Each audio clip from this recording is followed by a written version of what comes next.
and primarily those. The first one, or the big one, is at the end of last fall, November. I kind of shut down the shop within a shop that I had been doing for the last 3.5 years, and good reasons. It's all good, but that allowed me to free up some time and change my approach on a few things that I've been doing. And so I'm sure we'll get into that a little bit more. But that's been kind of one of the big things that has changed for me. Yeah, and when I heard you saying that, I was like, oh no, I want to break down more of that, because as a reseller myself, I wouldn't say I was hesitant, but from an outsider perspective, I bet a lot of people were like, oh, Mike's getting out of it. He was part of that crew that came in just to do the quick flip, and now that the mark, and I don't think that's the case, but I would like to break that down more. I've also seen some different things you've been collecting, which we're going to talk about that. The Norman Smiley Super Collection continues to build, and I want to touch on that too, because even though I'm like old man screaming at the clouds about how fun super collecting is and how it just kind of unlocks a different way to collect, I just don't think a lot of people understand that. So maybe, we'll get your opinion on that. But let's go back to the store within a store. I'll just kind of lay out for a minute and let you give kind of I know you've talked about this on your podcast, which everybody watching this, make sure to go check out the Wax Pack Hero podcast. Great stuff. And I'll just lay out for a minute and let you kind of talk about what went into closing it and ultimately why you decided to do that. Yeah. So I think it's important to take a step back and lay out what that really was, right? Some people hear, oh, you shut down your LCS, and they are just like, oh, there's another LCS that closed. But I think it's important to take a step back and talk a little bit about what this was, because it was a little bit unique. And I think it's a great case study for others out there throughout the country who may want to consider doing something like this. And so to start with, this was a part-time venture for me, something that I was doing in addition to my normal 9-to-5 job, right? And along with that, that meant that I didn't want to take on the full weight of having my own standalone physical location. And so what we ended up working out is I had dedicated space, several hundred square feet of dedicated space within an existing LCS in our town, somebody that I had a pre-existing relationship with. But I had my own area within the shop that was only open when I was there. They didn't sell my that merchandise, on my behalf when I wasn't around. So we had this dedicated space, a shop within a shop is what we called it. Part of that agreement was that I didn't sell new wax and I didn't sell new supplies. So we weren't directly competing on some of that new product. Sure. I was primarily selling singles, and I had hundreds of thousands of cards available there for singles. And so that opened up in the summer of 2020. In the midst of COVID, as businesses were starting to be able to open back up, that's when I bought out an existing shop who was doing a similar thing in that area, or in that era, and took over that inventory and started to run the shop within the shop from the middle of 2020 up through last November. And essentially what it came down to is that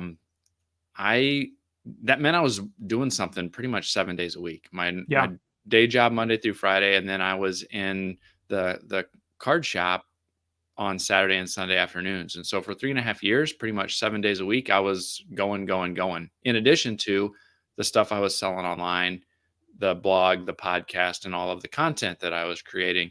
And it kind of just got to a point where I was kind of ready for a little bit of a break. My girls are in junior high and high school now, and so their activities were starting to increase. And I just wanted to be able to spend more time doing some of those types of things as well, and take back control of the time and when I was going to be spending time on both the collecting side and the business side that I was going to continue. And so it just worked out well. The shop that I was subleasing from, he was continuing to grow and has continued to grow, and he needed the space, to be honest. And so he was more than happy for me to step aside and let him kind of take that space back over.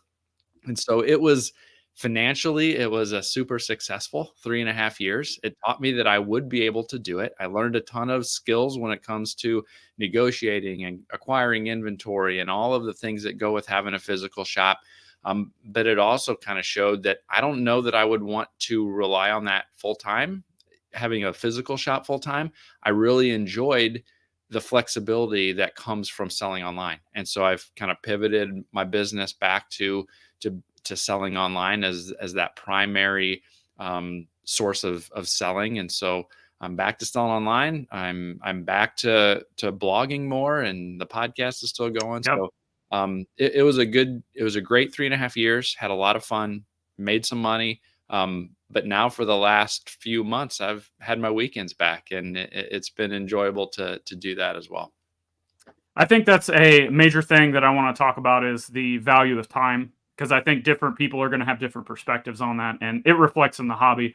Real quick, a couple of shout outs. ZA Champion, he's always here. Welcome. Thank you. And Miami Mark is always here. Thanks for stopping by as well. If you guys have questions for Mike or myself or just anything in general, we can get to it. Leave it in the chat, in live chat. So touching on the time, I think there, as you've seen, there's people that not only have gotten out of selling, and that could be even selling online, breaking online, selling on whatnot, sick of eBay fees. We've heard it all. And I think a lot of that is they say it's not worth their time. But here you're talking about time from a different perspective, and that's the time that you can get back for your own personal stuff. So would you say that, I'm assuming this is a yes, but I want clarification. As somebody who's continuing to move closer to doing full-time, obviously I'm doing it online, but would you say that this is something that is still viable for somebody who wants to do it full-time? If, because I'm personally like, I have a regular job currently that I'm working like 40 hours a week. With the additional eBay work, I probably put in an additional 40 hours a week, but I don't have kids. I don't have anything outside of doing what I do on eBay, like and the videos, that's become like my favorite thing to do. So from a time perspective for me, like oh, well, is it worth your time? Well, yeah, because it's what I love doing. Like, I love sorting and shipping and all those mundane tasks that I've talked about a million times before, but a lot of people don't. And like you said, you'd rather have your time back with your family than to waste it on some of that stuff. I mean, not waste it, but you know what I mean? So do you think that what do you think, I guess, your perspective of people stopping selling, stopping breaking? Do you think it's more so they're not seeing the profits they want because it's not that easy money anymore? Or do you think it's more so people are kind of valuing that personal time more? Maybe a combination of the both. And another interesting thing to tie into that is the stuff you were selling, because I'm pretty sure your shop didn't have a whole bunch of cool display cases and Zion cases with a bunch of hipster slabs that you're trying to push on people. So I know that's a lot I just threw out there, but kind of just take it from there and talk about however you want. Yeah. When you think about is it worth the time? That's a question that I still get fairly regularly. Right. And the short answer is yes. And you asked, do I think it's viable? Right. You and I sell a lot of lower end stuff. Mm-hmm. And, is that worth the time? Is it viable to try to run a business with that type of inventory? And I would say absolutely it is. I sell on 3 different online platforms, and for the last 3.5 years had the stuff in the shop. Overall, 2023 was my most profitable year ever. Which is funny because like that's a year where everybody's like, oh, the hobby's dead, market's dead, and here you are. Yeah, and I've heard the same thing with, oh, you're closing it down, it must not have worked, right? Well, yeah. I mean, I was the most profitable year that I've had. Money wasn't the reason that I stopped doing the physical shop, right? So is it viable? Yeah, it's viable. But like we've talked about before, it takes a different mindset and a different approach, right? You have to have a passion for the low end stuff to make it valuable, right? You have to have I've talked about this before, and I think you and I have talked about this, but there's this sense of accomplishment that I get when I take these base and insert cards that many people in the hobby consider worthless junk, not, just trash. And I turn that into thousands of dollars a month of revenue and income, right? And there's this sense of accomplishment that I get when I turn somebody else's garbage, what they consider garbage, into a whole bunch of money that either is used for things in my life or is used to add some pretty cool cards to my collection for essentially free. And so if you've got that passion, in addition to the desire to grow a business. And yeah, it's totally viable. But it does take work. You do have to put in some time and effort into getting those things sorted, organized, and listed. Yeah. So yeah, I think it's definitely viable to still have a a resale business, whether that's in cards or other merchandise. Having a resale business in this environment is definitely still viable, and it is possible to grow. It comes down to what income level do you need Yeah. to meet your family's objectives and goals and all of that type of thing, and where you want to go from there. But yeah, it's still viable for sure. You think a lot of people just got out of it, that, whether it was a, fly by night, somebody on Whatnot, or maybe it was an LCS that has actually been in business for 20 years. Do you think that potentially they're not doing that anymore because they want a specific lifestyle? And, you're a prime example. You wanted your time back for a different type of lifestyle, but maybe these people had that. I think Gary Vee calls it lifestyle creep. And, during that hobby boom, maybe all that money was just there in easy money. And they were, trying to live this lavish life outside of the hobby instead of reinvesting in the business and focusing on that. What do you think about that take? Yeah, I think there's a certain segment of the folks that came in over the last few years who they were only in it because it was easy money at the time.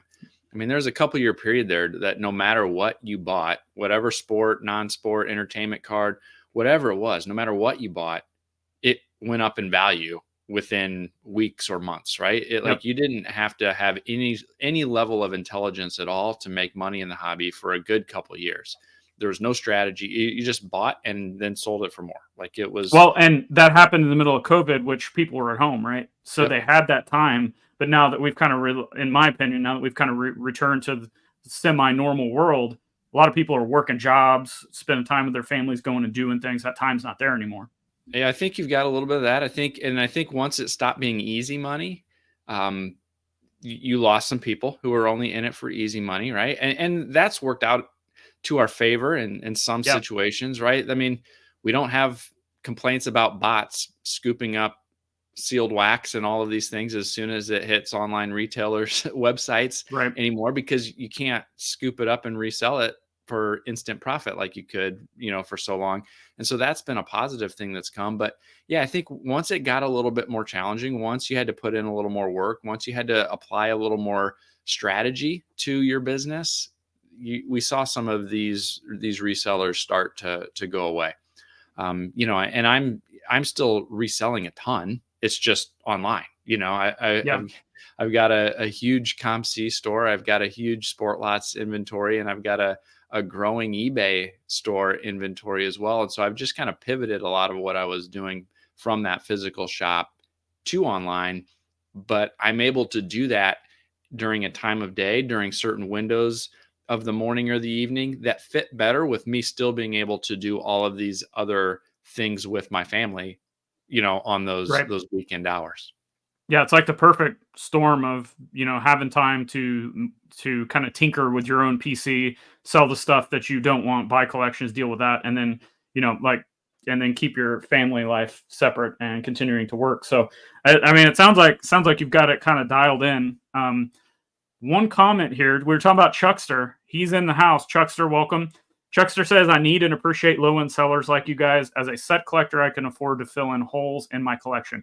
And that is actually something I wanted to bring up to you, is an unexpected joy that you get out of selling this stuff. I don't know about you. I'm sure you have. I've gotten messages from people that bought like some mid-90s junk wax era base card. And I'll get a message from them saying, this card means this to me, or I've been looking for this card forever, and thank you for giving it to me at an affordable price. I actually just got a message today that said, I'm not looking to do this full time. This was an eBay message, mind you. I'm not looking to do this full time, but I would like to sell the stuff I don't want to keep a self-sustaining hobby. How can I do that? So the fact that I've done this so long, I was able to give him a brief description about eBay standard envelope, thermal label printer, kind of how all that works. These weird, you're able to help people, be it the PC or just general information about anything, selling, buying, whatever, or general information about the cards themselves or sets or parallels or whatever. Have you also experienced that within your shop within a shop or within online, or do you have any interesting stories there that the unexpected joys of being a reseller? Yeah, I think, that's definitely happened, right? And we get that opportunity selling low end stuff in a way that others don't always get to experience, right? Like Right. the times when people would come into the physical shop and sit there in my quarter boxes and fill up an 800 count box of random Jose Canseco cards, or some of these other guys from the junk wax era that I had, hundreds and hundreds of, and they're able to fill up a box and get them at a great price. And, oh, I've never seen this one before. All of that type of stuff. The fun that they were having filling up boxes and boxes of these low end cards was just super, super fun to see. Right. Or when I had at the shop, and I still sell online too, in different ways, a whole bunch of factory sets from the junk wax era, and or wax boxes from the junk wax era. And people I remember opening these when I was 10, or I remember going to the gas station and picking out packs of these, or my parents gave me this set. I got this same set under the Christmas tree when I was 13. The joy of nostalgia that folks have come or showed when they're putting together some of these things has been fun to see. And that happened in the shop, and it happens online. I sell on Sport Lots as well, where there's a lot of low end set filler type cards that folks are picking up. And I'll get a message and saying, it's been so hard to find the commons that I needed to fill out this set. I'm so glad I found Sport Lots, and I'm so glad you have such a big inventory from that set, because I was able to finish it off. And nowhere else online would I be able to find the common cards I need and only have to spend a quarter delivered or whatever it ended up being for them. And that type of thing is a lot of fun to experience. And I've done the same thing as a buyer. I just on eBay last week, I was able to find 2 Thad Bosley cards from the same seller that I needed. He only has like 60 something cards, and I only need a handful, but I was able to get 2 of them from the same seller. And he's like, that's cool that you're a Thad Bosley collector. I'm like, yeah, it's weird, but it's fun. Yeah, and those are good transitions that we'll get into kind of some different aspects of stuff you're collecting. But real quick, we have a question for you from Elbow Sausage. Is it easier and more profitable to sell singles or player lots? I will let you take this one first. Yeah, so I think the answer is going to be there. I don't know if there is an easier or more profitable, if there is a direct answer to that. I think selling some of these lower end cards as singles can be very profitable, but selling as lots can be more profitable. Selling as a player lot is going to take less time, but you may give up a little bit of the profit on it, but you might be able to get through more of them, right? So there's a give and take of the number of transactions, the time that you spend doing it, but the margins might be different between those two. So it really kind of comes down to how much time you've got available to spend on it, how much research that you want to do, or if it's more important to you to save time and get through volume quicker, then bundling things up and selling as a player lot, might make more sense. And so that's a long answer to say it depends, but both are viable strategies. Yeah, same. I primarily do singles, but occasionally, if you're generally, I don't like. I like to keep quantity of things, but maybe I'm not keeping quantity of Burbank. So I might have 20 of the same card at any given time. But if I get a collection that's going to put me at like 45 of that card, I don't need that extra 20. So what I'll do is put that in a bulk box, like a flat rate. And eventually, when I get enough cards, I will bulk sell. I know it's not a player lot, but I will bulk sell a flat rate box full of, all wrestling or all baseball or whatever.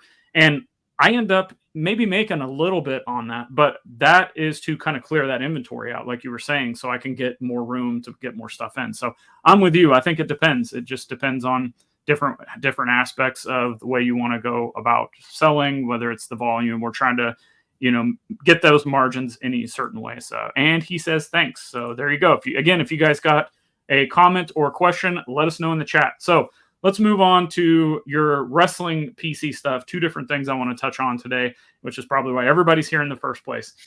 We spoke about, you mentioned Thad Bosley, and we'll get to the Norman Smiley in a minute. But I think there's this, especially in wrestling cards, I've kind of seen this shift, I think, to where people, they just want to talk about newest releases. And it didn't always used to be that way. And here you are, there's this set that I think vintage guys know.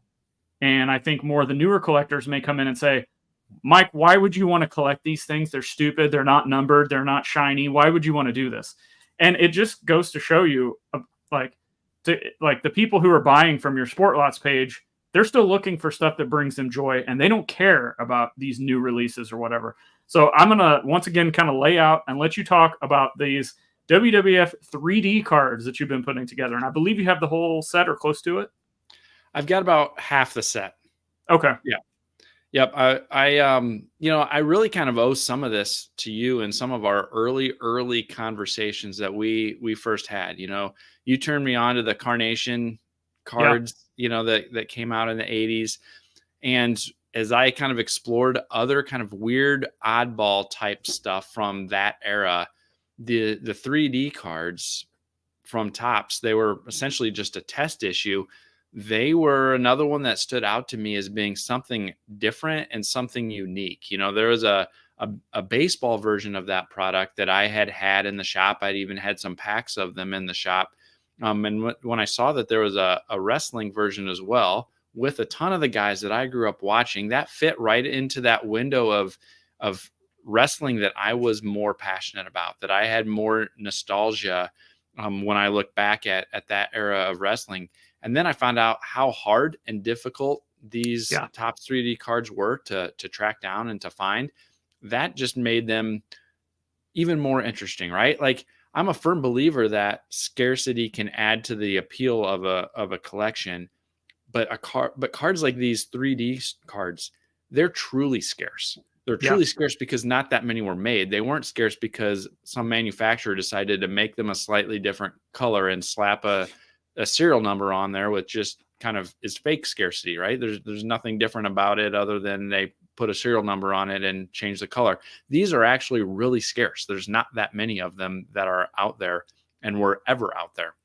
Sure. So that is a lot of fun to me to try to track these down. So yeah, I had them on my watch list. They've always been on an eBay watch list. And at some point last year, somebody listed a whole lot of 6 of them, with the original wrappers and everything. And I made an offer right away and scooped up that lot. There's I think there's 12. If I was going to say, I thought there was 12. There's 12 total, and I was able to track down 6 of them in this lot. They don't come up very much. There's a couple that are out there now that have been graded, and I think people are asking like $400 to $1,000 a card for some of these. Now that's not a realistic number. That is a pie in the sky asking price. They're not worth $400 to $1,000 a card. But they do have some value. So I'll be keeping my eye open for some of the others that I need. But it's one of those that's cool. The only thing that I'm not thrilled about with them is they are a little bit oversized, and they do have the 3D kind of embossed bubble type thing. So they're not easy to store and display, which is maybe a little bit of the downside or the bummer of them. But I don't know. I just find them pretty cool. So I'm pretty happy that I was able to track down those first 6, and I'll be keeping my eye out for the rest. So going back to, let's talk a little bit about the scarcity. And, I'm a, modern carrying cross collector. I love modern wrestling cards. That's like my modern guy I super collect. So I love parallels. I love one-of-ones and golds and all that stuff. But you're right, though. Like, if you go back, and on the flip side, I'm having this same problem with signed wrestling all-stars. There's talent in that set that most of the time it's when they're deceased, but there are some that are active that just don't sign. So trying to, catch some of those to complete that set is really tough to do. And it's not that, there's a crew out there that is super supportive of modern, and they'll say, wrestling all-stars, they're mass produced, not real cards, out of mag. There's a bunch of them out there. I'm like, yeah, but try to find one signed. it's the same concept of what you're talking about here. There's just not that many. So while those cards may be not numbered and they may not grade well, because I know there's a lot of PSA 10 snobs out there, it's still hard to find. And it really does create that rarity and scarcity, which then reflects the price that I have to shell out to get those things into the set. So you talked about the talent. So what is it for you that, I guess, kind of spurs that interest to track these down, as opposed to, oh, well, I'm going to go after a gold run of a wrestler I want, or I want to go after a 1-of-1. Like, just from your personal taste of collecting and experience, what's kind of the difference for you there? Yeah, you and I talked about this a while ago, and Tony was in that conversation too, I believe. And I was talking about how I have a strong connection to wrestling, but it's from the era of the mid 80s through the late 90s, through that kind of towards the middle end of the Attitude Era. And those are the years where I was watching weekly, and I was always watching. And those are the wrestlers that I was a fan of and enjoyed watching, was entertained by, but I had not had that same connection. And I don't have that same connection with the modern product that is currently on TV. And we were talking about how I was having trouble connecting. I wanted to collect some wrestling cards, but I was having trouble connecting and finding my lane within the wrestling card world. And you guys were like, well, who did you really like? And then why not go after that stuff? Right. Yeah. And so I thought back to that, and I started to identify some of those people. And then I thought about the other sports and how I enjoy collecting oddballs and food issues and some of those promotional type cards of the other sports. And that pushed me or pointed me towards what I could start pursuing and trying to track down in the wrestling card world. And so that was Quaker Dips. That was these 3D cards. That was some of the Canadian Hostess stickers. The Swanson stuff from Canada that was in the TV dinners up there. There's a whole host of these oddball food issue type things that also feature some of my favorite wrestlers from the 80s. And then when I moved into the Attitude Era, there was a few things like, I didn't want to start a Stone Cold Super collection, even though he was one of my favorites, but I did want to pick up the Stone Cold auto, his first auto that was on a card. And so I picked up a Stone Cold auto. Same thing with the Rock. I picked up the Comic Images Rock auto, and have one of those in my collection. And I said, it would be fun to do a super collection as well. And so which of those wrestlers, am I passionate about? And that led to the most modern part of my wrestling collection. And that's my Norman Smiley collection, where I do have a ton of rainbow type serial numbered, trying to get all of the different, versions of some of the different cards that he's been on over the years. That's the most modern piece, but Norman Smiley of all things is kind of the wrestler that I have a super collection of. So before we get into Norman Smiley, let's talk a little bit about balancing, because you just gave a great example, and it's what I do too. Like, my main focus for PC stuff is the Karrion Kross Super Collection. Literally, you could see an hourglass behind me. That's a WWE branded official product that when he made his recent comeback, they never did anything with it, but he confronted Roman Reigns and they put an hourglass right in front of him and turned it upside down. And then they started selling these. Obviously, I'm probably the only person to buy it, but it's part of the Super Collection because I've expanded it out, and we'll talk about Super Collecting in a minute. But so Karrion Kross, signed Wrestling All-Stars. I'm still putting that set together. But then I do what you did. I'm like, oh, well, Sting and Ric Flair, that's the first at Clash of the Champions. That's the first match I ever remember watching. So I've got, from that same year, I've got a 1988 Wonderama Sting and an 88 Wonderama Flair that are both signed. So that's kind of the one-off that doesn't fit Karrion Kross or Wrestling All-Stars, but I'm able to keep it in a collection without saying I'm going to super collect Flair or super collect Sting.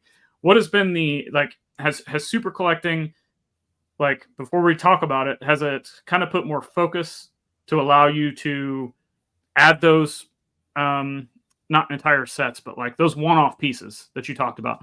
For me personally, I found it's a good balancing act that keeps me from going too far down a rabbit hole of The Rock, of Steve Austin, of Triple H, or whoever, because my focus is the super collection, but it does allow me to kind of do the one-offs here and there. So I hope that makes a little bit of sense, but I'll let you kind of give your opinion. Yeah, it's been good. I having a few, there's a couple key focuses that I've got from a wrestling perspective that we've talked about, and I've got my saved eBay searches and things like that for those.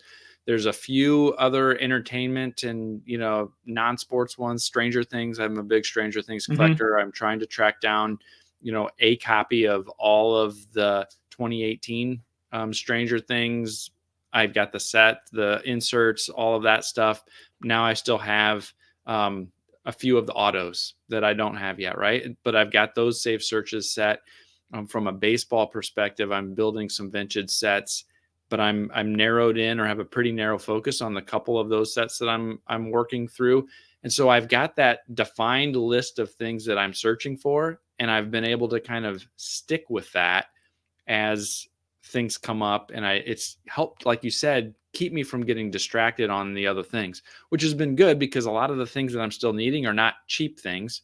And so it's letting those funds build up from my monthly sales to having those in PayPal or my eBay payments ready to go, to be able to purchase them when they do finally pop up.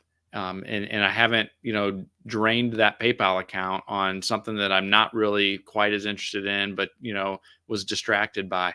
So yeah, having that focused collection or those few things that I really want to keep as front and center on my want lists and on my watch lists, that has helped me be more focused, and it has helped me actually acquire them as they come up, because I don't have to worry about having the funds available, because I've been able to kind of stockpile some funds ready to go when those things do pop up. All right, let's talk about super collecting in general, and we'll start before we talk specifically about Norman Smiley and kind of that approach. Just super collecting in general. I don't know if you want to say that you started this with Thad Bosley, like, way back in the day, but for me personally, my first focus on collecting I can remember was Shaquille O'Neal and Dennis Rodman in the early to mid 90s. Like, those were my two players. I wanted as many cards as I could get from those. And it was kind of interesting that it kind of foreshadowed what I do now. I would get boxes of 95 Collector's Choice and Fleer Ultra and stuff like that. And any Rodman, Shaq, those are put aside. Anything else, I was trying to take to school with me to trade for Shaq and Rodman. Fast forward to today, that's what I'm doing with Karrion Kross. Like, that's my main focus, and it's really cut down for me personally on that shotgun approach. That we just talked about it, keeping that focus. And I think that super collecting in general is something that I would like to see more people do. And that it doesn't matter, we'll talk about who you super collect in a minute, as far as why you would pick the people you pick. Karrion Kross, Norman Smiley, bro, those aren't good investments. What are you doing? That kind of stuff. But I think it would really help people have more fun in the hobby by honing in their focus instead of taking that shotgun approach. And I kind of draw inspiration from, I don't remember the guy's name, but he's a Cecil Fielder super collector. He's always on Twitter posting stuff. And a lot of these, yourself with Thad Bosley, there's these sports car collectors that I see on Twitter, and they're picking the most random guys that maybe didn't even play that much, or maybe, their average sports fan doesn't even have a clue who they are because they were like a second string tight end or something. But there's that connection with that talent that then all of a sudden, for me personally, I'd like to hear your opinion on this. The aspect of the collection, the act of collecting within super collecting outweighs anything else because of how much fun you're having with that. So I'll lay out a minute and let you take that over. Yeah, I've had a lot of fun with it, and the guys that I've picked are guys that don't have a gazillion cards, right? On my podcast, I've been doing a super collector series where I've been interviewing people over the last couple of years. And, some of them have picked modern, current active players to super collect. Where there same here. Tens of thousands of cards that are out there for these people. That I think would be a little bit overwhelming. Thad Bosley played essentially from the late 70s through the late 80s. And, there's only 60 or 70 cards of his that are out there. Same thing with Norman Smiley. He only had 2 or 3, I think, cards from his active wrestling days. And everything else was post wrestling days. And until this 2023 Elite set that's coming out here in a week or two, he hasn't had anything since 2018, I think. Is he in the new set? I haven't looked at the checklist. He has an auto in the new Elite set coming out. And so there's going to be 5 versions of that as an auto. He doesn't have a base card, and so there's That's so cool to hear. Parallels, but he's making his Panini debut in 2023 Elite. And so that'll be the first new cards that I have to track down. But I've been kind of relieved, right? Like if he had 45 Prism parallels to track down from the Panini Prism releases these last couple of years, I don't know that I would like that or be as excited. But I've had a lot of fun tracking them down, and again, it's been manageable because it's only a few times a year that one of these random, Norman Smiley printing plates comes up for sale. It randomly will pop up, and so it's helped it stay affordable and attainable. But it's fun. It gives you some focus, and the some of the money that I've spent on some of these guys that don't have quite the same name recognition, some people would just shake their head at of spending $40 or $50, $60 for a card of somebody who is essentially a common or sometimes is a forgotten wrestler. Some people would just shake their head. Yeah, and that's fine. Let them shake their head, because we're over here having fun and continuing to do what we do. And to me, sometimes you can find a, let's just say, I'm going to make something up here. You need a card out of to complete a rainbow in a super collection, and let's say it's numbered to like $2.99 or something like that. And for some reason, you just can't find it at an affordable price. All of a sudden, it pops up, and let's say you can get it for like $5.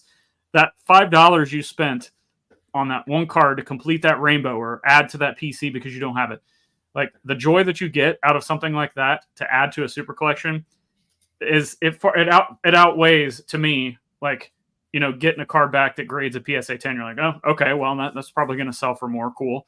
Or maybe you hit something in a break that is okay. Yeah, that'll sell for $100. Cool.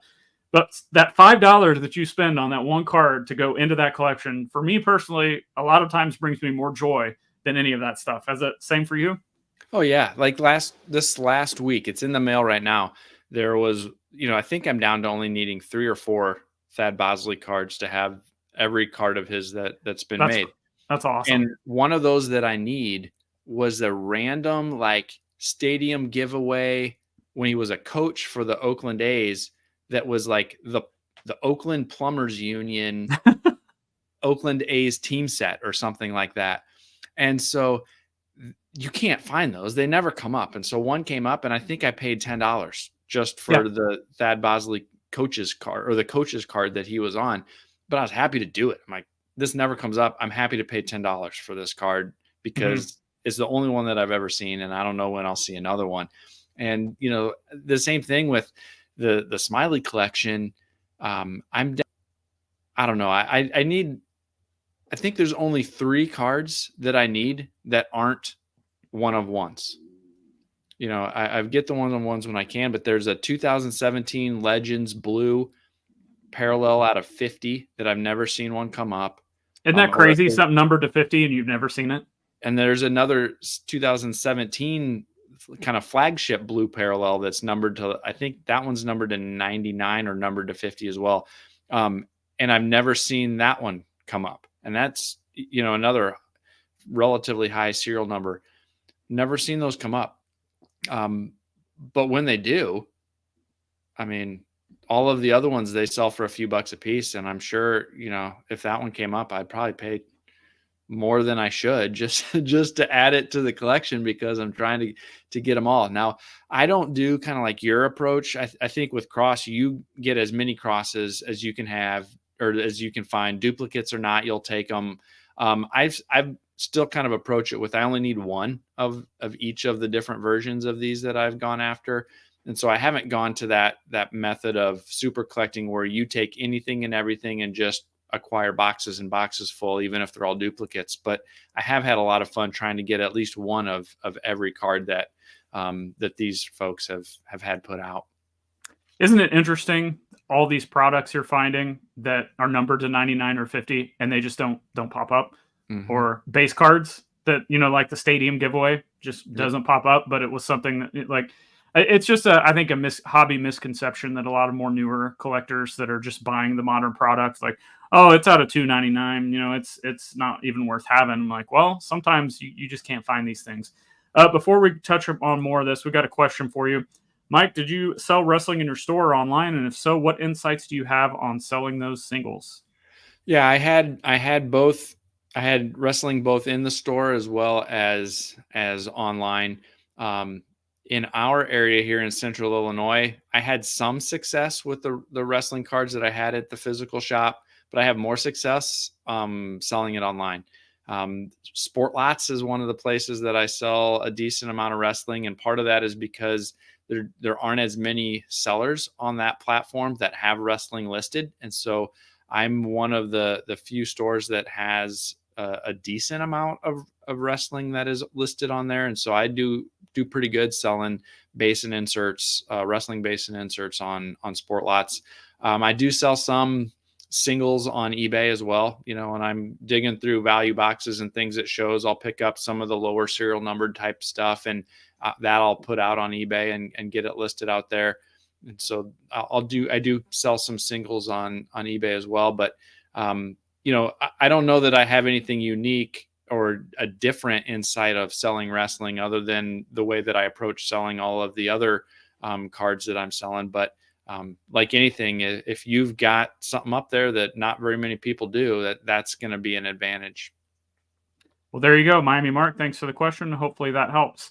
One other thing I want to talk about with the super collecting, and it's, talk about the joy of spending $5 on that card that you need. But something else that I think is really awesome is just the fact that you can focus on this one thing, but yet you're getting ready to experience that with the Norman Smiley Elite coming up. But there's these upper echelon, and I'll speak for myself with Cross because I know Norman Smiley doesn't have this, but you'll get what I'm saying. That there's this upper echelon of card in the hobby: Superfractor, Black One of One, National Treasures, all these things. Well, I'm able to get Karrion Kross in those cards at what, in my opinion, is an affordable, definitely a fraction of a cost of even those talents in wrestling, let alone that type of card in sports cards.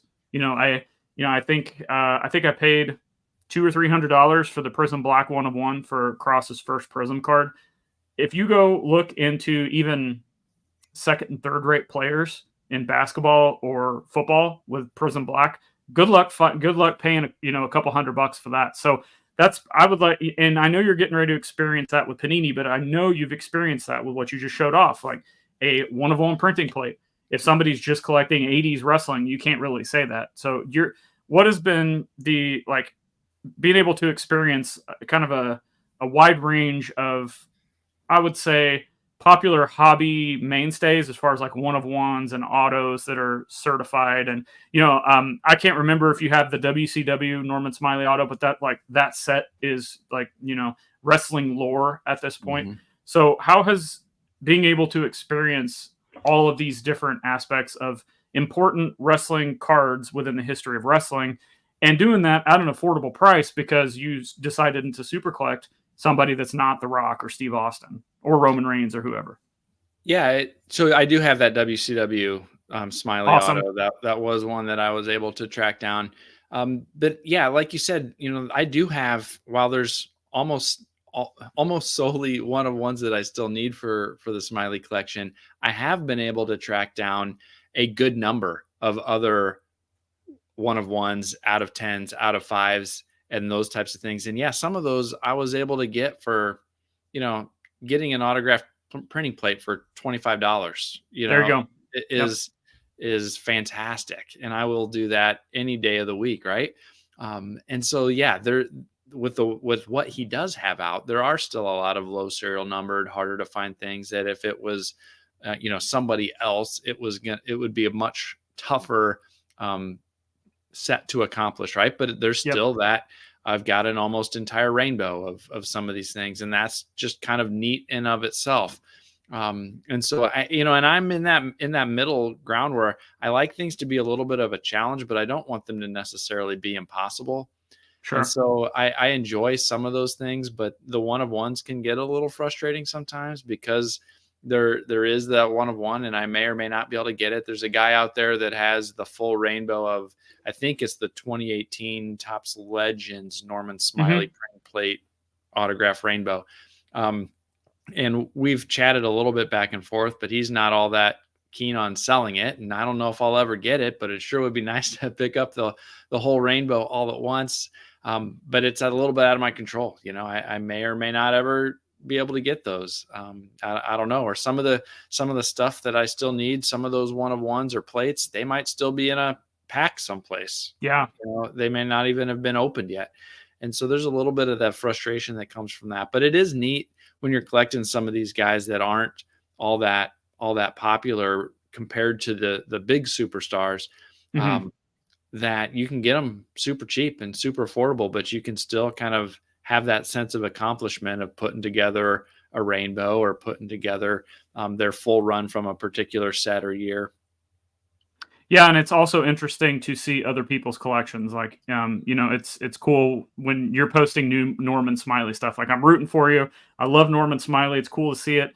And then on the flip side, I'll see somebody that picked a modern star on NXT, and they don't have that many cards, but you could see the passion coming through that they're putting this collection together. And to me, that's it's a breath of fresh air, and I love seeing it compared to, okay, this guy's got 30 more Hogan cards. Like, we all love Hogan, but there's just something, I guess, different that I like about seeing these oddball, different types of super collecting. Even like what Bo's doing with the 1 million Cubs. Like, who's doing that? Like, it's just different, and that's what I love seeing. So, anything else you want to touch on as far as like advice or anything that we haven't touched on with just super collecting in general? Because I really think that anybody out there, I think somebody should be super collecting, whether it's, a sports card person, maybe it's a team, kind of like what Bo's doing, or a wrestler. Like, if it is Hogan, okay, good luck.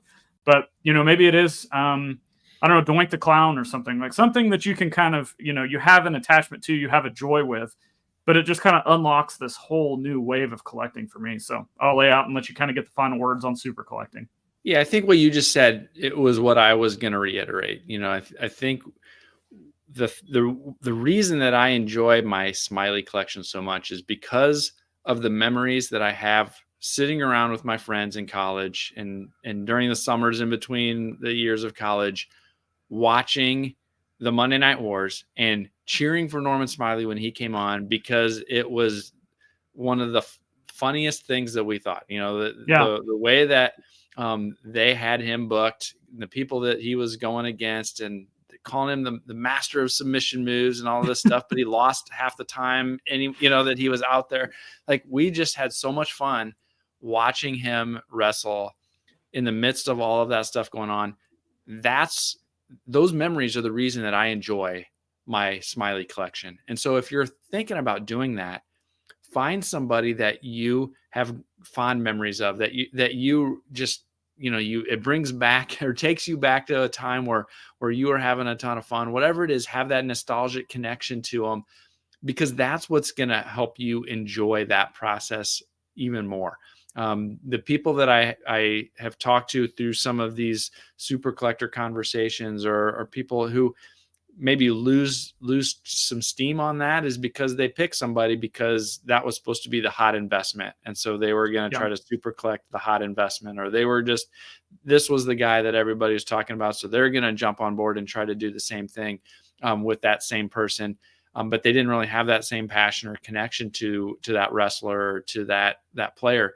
And so pick somebody that you're connected to and that you're passionate about. Don't just try to follow the herd. There you go. Perfect. We'll close out on that. So last thing we're going to touch on is I'll relate it back to, the fly-by-night LCSs we saw closing down that started in 2020. Not yours, of course, but as well as I do that content was kind of booming during the pandemic. Like, everybody was having a sports card podcast. And some of those people are still sticking around, putting out like, and you're a prime example of that. And some of them have gone by the wayside. So kind of a quick overview before we kind of get into a little bit more content. How has content creation changed for you since the last time we spoke, if at all? Yeah. So how has it changed for me? I think the thing that has changed is I've had the time now that the shop is closed to be able to dig in and go a little bit more back to my roots of content creation. And so I started creating content back in 2017 with waxpackhero.com and the blog. And I did that because I wanted to share some of the experiences that I had coming back to the hobby after not collecting for a while, so that others who were returning to the hobby would be able to get up to speed a little bit quicker, right?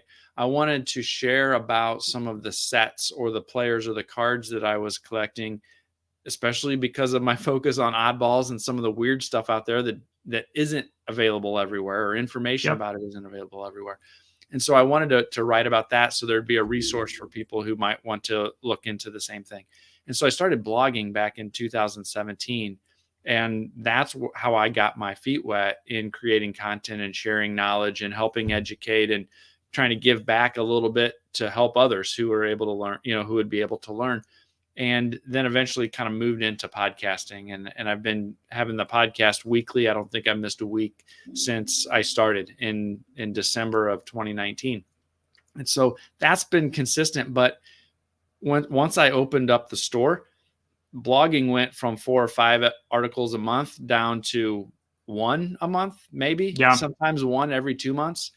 And since I stopped, I've been back doing 5 or 6, 7 articles a month now for these last few months, and being able to put a little more focus on to some of that written content that I was producing before. The podcast is still going. I'm still kind of doing the same, maybe I'll have an episode where it's just a single topic of me discussing something. And then I'll have a couple episodes where I'm interviewing a collector, or interviewing another, somebody else in the industry, or another content creator, something like that. And that's been fun. I don't know if there's a limited audience, I feel like, for the type of content that I put out. It's not blowing, the numbers don't blow things out of the water. Some of there are far more popular content creators than me, right? There's hobby personalities that have started creating content over these last couple of years that have far surpassed anything that I put out when it comes to numbers. And it's very different content with a very different focus than what I'm doing.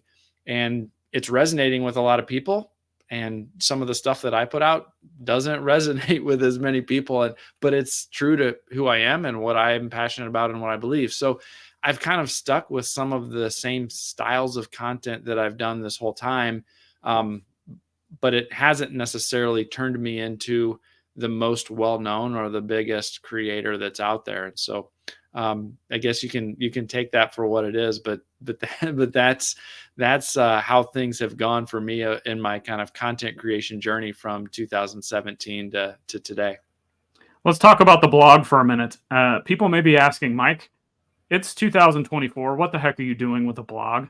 And I still think there's value in, we'll call it's not printed, but we'll call it text-based content.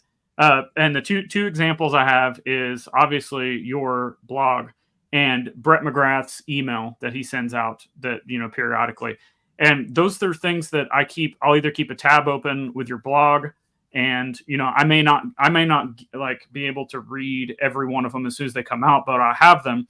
So if I'm, sitting somewhere trying to kill some time, guess what? Whip out the phone, read the blog, whip out the phone, read that email that Brett McGrath sends out. And there's just this advantage to having that option that, if I'm in that same situation, I probably can't just throw on headphones and listen to a podcast, or watching a YouTube video may not be as nice based on what's around me. If I'm in a family event, there's a lot of noise or something like that. So how has just blogging from a type of because not a lot of people are doing blogs anymore. How has that been from you from a creative standpoint, and just kind of how the fulfillment has been for you on that since bringing it back?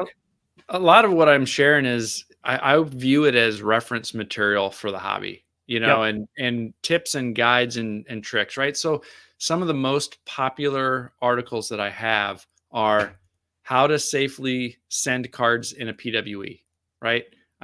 There's hundreds of people a month that come and read that article on the website. The ultimate guide to shipping cards, so not just a handful, but more, that is super popular.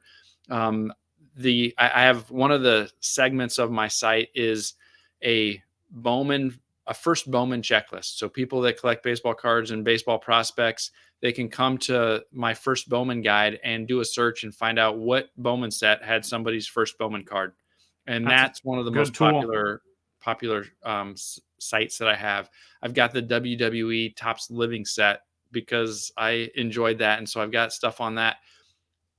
And then if you do a search on certain oddball type things, my article on that set on waxpackhero.com is the #1 Google search result, right? And so there's still a demand for some written reference type content.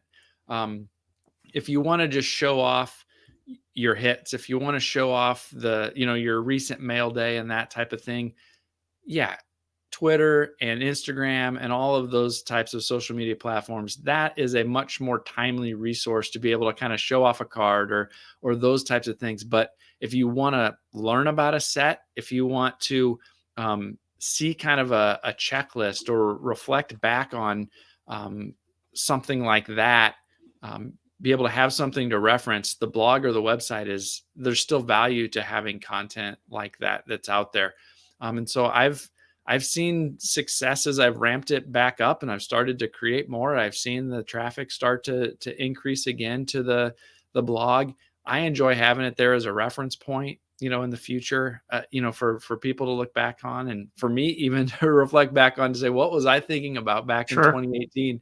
What was my mindset like back then? That's been good. And so I enjoy the written form as one of those pieces of content that I want to keep creating.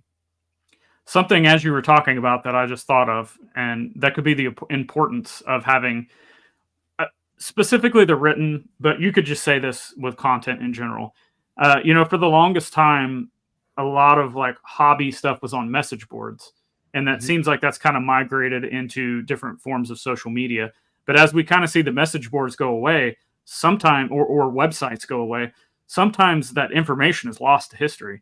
So, I think you're doing a service to the hobby by even just, talking about how to ship a card PWE. You could probably find other people doing that, but that doesn't matter. It's the fact that you're putting something out there that's useful to the hobby that, could stay there, especially if it's, on a blog post that you don't delete. It could stay there for forever. And that could be a very useful resource in a time where everything seems to be changing to, lightning fast, instant access kind of stuff, which can sometimes get lost. Yeah. And, there's still so much to learn. Part of what I enjoy, part of what is fun and frustrating at the same time with content creation is knowing what's going to resonate with people. Right. Mm-hmm. And how to navigate, the different platforms, that I turned to that article that I wrote about how to ship in a PWE, around that same time, I did a video tutorial on my YouTube channel about that. And, like that PWE video has like 23,000 views on my YouTube channel. That's good. And it's by far the most popular video that I've ever put out there. But my interview with Drake Magruder, big wrestling collector, had a lot of fun, shared some good insights. That has 18 views or something like that. Right. And so crazy.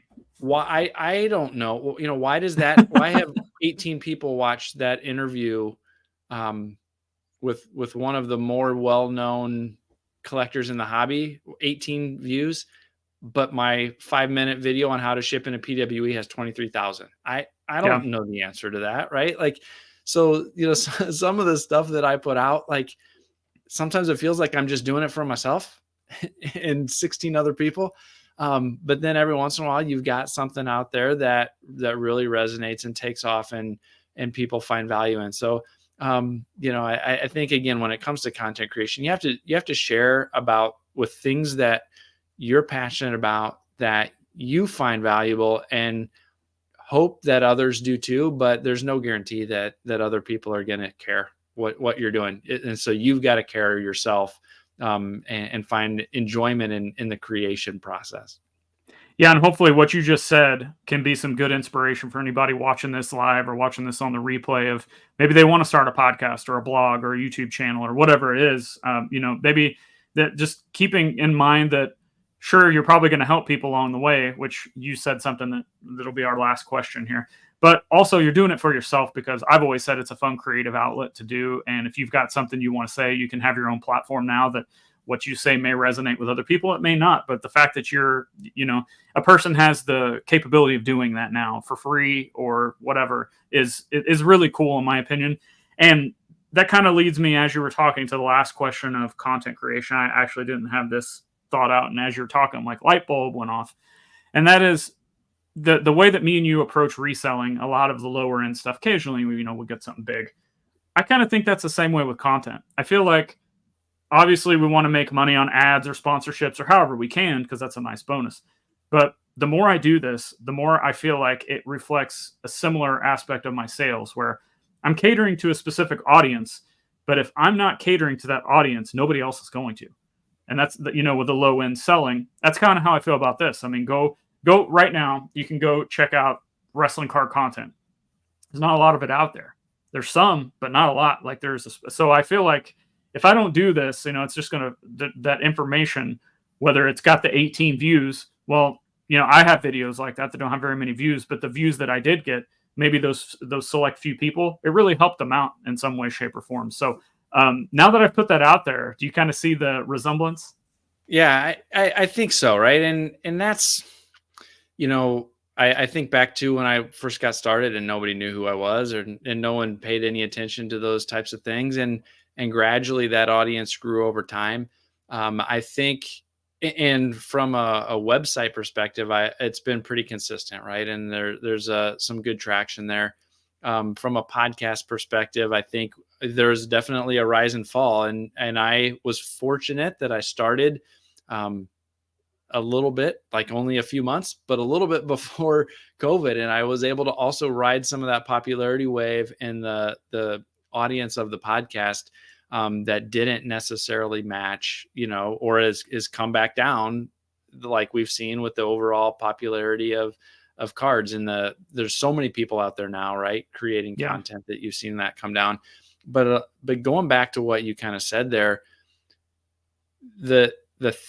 one of the things that keeps me creating content and excited about creating content is when I get that email from a collector who said, I had never even thought about selling my low end cards on Sport Lots, but just like you, I had a ton of boxes full of base cards that I didn't need anymore. I started listing them on Sport Lots, and last month I made enough to cover my car payment. Yeah. And getting that type of feedback, that made a meaningful impact on their life and their family's life, right? That this person is now making enough on Sport Lots on a monthly basis to cover the cost of their car payment. That excites me. That tells me that, at least for that person, I made a positive impact on their life by sharing my experiences, and they were able to utilize some of that to improve their life as well. And that is super meaningful to me. And so when I get those types of stories shared with me from folks who listen or from folks who read the articles, that just means so much to me and makes it worth it. It just makes it so worth it. Yep, I agree with you, and we'll go ahead and close on that. So before we get out of here, let everybody know where they can find you. I will preface by saying I've got your website in the link in the show notes, so anything you're going to talk about, they can find it at that link. But floor is yours to anything else you want to say, and plugs and whatever. Yeah, thanks for putting that on there. So yeah, waxpackhero.com is kind of the landing page for the blog articles. The podcast links get put up there. The YouTube channel is linked to there as well. On Twitter, I'm the Mike Sommer at the Mike Sommer. On Instagram, Threads, and TikTok, I'm Wax Pack Hero. I try to put out stuff on all of those different channels. So find me, connect with me, send me a note. I'd be happy to connect and hear your story. And hopefully some people have got Norman Smiley cards you need, and they can hook you up with those.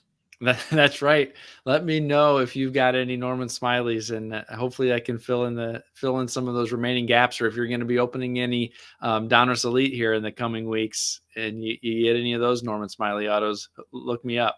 Yeah, I know there's a lot of people that are part of this channel that are more modern collectors. So if you guys are going to be jumping in any breaks or you're ripping boxes yourself for personal reasons, you get those Norman Smiley collections, get a hold of Mike.